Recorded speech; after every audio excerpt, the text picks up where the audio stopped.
గుజరాత్ మాజీ సీఎం విజయ్ రూపానీ అంత్యక్రియలకు ఏర్పాట్లు పూర్తయ్యాయి. రేపు రాజ్కోట్లో అధికార లాంఛనాలతో ఆయన అంత్యక్రియలు నిర్వహించనుంది ప్రభుత్వం. అహ్మదాబాద్ నుంచి రాజ్కోట్కు చార్టర్డ్ ఫ్లైట్లో డెడ్ బాడీని తరలించారు. రేపు సంతాప దినం ప్రకటించనున్నట్లు తెలిపింది గుజరాత్ ప్రభుత్వం. మొన్న అహ్మదాబాద్లో జరిగిన విమాన ప్రమాదంలో విజయ్ రూపానీ ప్రాణాలు కోల్పోయారు.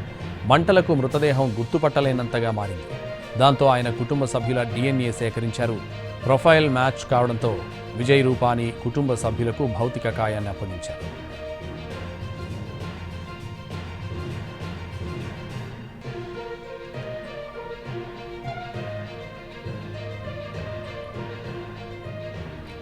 ఇటు విమాన ప్రమాదంలో చనిపోయిన మృతదేహాల అప్పగింత వేగవంతమైంది. 600 మంది డాక్టర్లు, ఇతర వైద్య సిబ్బంది నిరంతరంగా శ్రమిస్తున్నారు.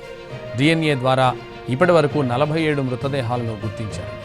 మృతుల కుటుంబ సభ్యుల DNAతో మ్యాచ్ కావడంతో 25 డెడ్ బాడీలను అప్పగించారు. విమాన ప్రమాదంలో మొత్తం 274 మంది ప్రాణాలు కోల్పోయారు. ఇందులో 241 మంది విమానంలో ప్రయాణిస్తున్నవారు కాగా మిగతా వారు BJ మెడికల్ కాలేజ్ మెడికోలు. హై టెంపరేచర్తో మృతదేహాలు మాంసపు ముద్దగా మారాయి. గుర్తుపట్టలేనంతగా ఉన్నాయి. దాంతో DNA పరీక్షలు అనివార్యమయ్యాయి.